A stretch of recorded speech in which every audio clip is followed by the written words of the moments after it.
प्रिय छात्रों, गोपाल विद्यालय इंटर कॉलेज अंग्रेजी माध्यम के ऑनलाइन क्लास में मैं निखिल श्रीवास्तव आपका हार्दिक स्वागत करता हूं। प्यारे बच्चों, आज हम कक्षा 10 विषय हिंदी साहित्य के अंतर्गत प्रथम पाठ सूरदास के जीवन वृत्तांत को लेकर उपस्थित हैं। हिंदी साहित्य में भगवान कृष्ण की बाल लीलाओं का सुंदर वर्णन करने वाले सूरदास का जीवन सन 1478 से लेकर 1583 के बीच रहा। आइए अब हम इनके विस्तृत जीवन परिचय को आगे बढ़ाते हैं। कक्षा 10 के बोर्ड एग्जाम में आपको सूरदास के जीवन परिचय को जब लिखना पड़ेगा तो सबसे पहली हेडिंग आप डालते हैं जीवन परिचय। जीवन परिचय में अब आप आगे देखेंगे,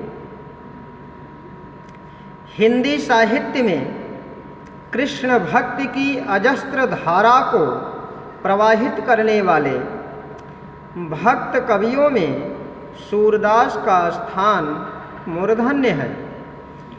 भगवान श्री कृष्ण के कमलवत चरणों की वंदना करने वाले अष्टछाप के सर्वश्रेष्ठ कवि सूरदास का जन्म वैशाख सुदी पंचमी सन 1478 ईस्वी में आगरा से मथुरा जाने वाली सड़क के पास रुनकता नामक गांव में हुआ था। कुछ विद्वान इनका जन्म स्थान दिल्ली के निकट सीही नामक गांव में भी मानते हैं। सूरदास जन्मांध थे या नहीं, इस संबंध में अनेक मत हैं। ये बचपन से ही विरक्त हो गए थे और गऊ घाट में रहकर विनय के पद गाया करते थे। एक बार वल्लभाचार्य गऊ घाट पर रुके। सूरदास ने उन्हें स्वरचित एक पद गाकर सुनाया। वल्लभाचार्य ने इन्हें श्री कृष्ण की लीला का गान करने का सुझाव दिया। ये वल्लभाचार्य के शिष्य बन गए और श्री कृष्ण की लीला का गान करने लगे। इनकी मृत्यु गोवर्धन के पास पारसौली ग्राम में सन 1583 ईस्वी के लगभग हुई थी। आइए देखते हैं इनका साहित्यिक परिचय। सूर काव्य का प्रमुख विषय कृष्ण भक्ति है। भागवत पुराण को उपजीव्य मानकर इन्होंने राधा कृष्ण के अनेक लीलाओं का वर्णन सूरसागर में किया है। भगवान श्री कृष्ण की बाल लीलाओं का जितना सुंदर वर्णन सूर ने अपनी रचनाओं में किया है, वैसा वर्णन अन्यत्र कवियों के बस की बात नहीं है। इसीलिए कहा गया है, सूर सूर तुलसी शशि उडगन केशव दास, अब के कवि खद्योत्म सम जह तह करत प्रकाश। आगे देखिए,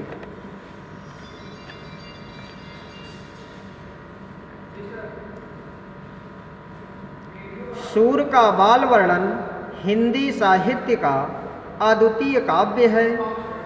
इसीलिए सूर की दृष्टि कृष्ण के लोकरंजक रूप पर ही अधिक रही। बालक की विविध चेष्टाओं और विनोद के क्रीड़ा स्थल, मातृ हृदय की अभिलाषाओं, उत्कंठाओं और भावनाओं के वर्णन में सूरदास हिंदी के सर्वश्रेष्ठ कवि ठहरते हैं। वात्सल्य भाव की विशेषता यह है कि उनको पढ़कर पाठक जीवन की नीरस एवं जटिल समस्याओं को भूलकर उनमें मग्न हो जाता है। दूसरी और भक्ति के साथ श्रृंगार को जोड़कर उसके संयोग एवं वियोग पक्षों का जैसा मार्मिक वर्णन सूर्य ने किया है वैसा अन्यत्र दुर्लभ है। इससे सूर्य की प्रतिभा का मेधा परिचय प्राप्त होता है। उदाहरण है, उर्मे माखन चोर गड़े, उर्मे माखन चोर गड़े, अब कैसहूँ निकसत नहीं ऊधो, तिरछे हमें जुअड़े। आइए देखिए तीसरे पॉइंट पर भाषा शैली। ब्रज भाषा के अग्रदूत सूरदास ने इस भाषा को जो गौरव गरिमा प्रदान की है, जिसके परिणाम स्वरूप ब्रज भाषा अपने युग में काव्य भाषा के राज सिंहासन के आसन पर आसीन हो सकी। सूर्य की ब्रज भाषा में चित्रात्मकता, आलंकारिकता, भावात्मकता, सजीवता, प्रतीकात्मकता तथा बिंबात्मकता पूर्ण रूप से विद्यमान है।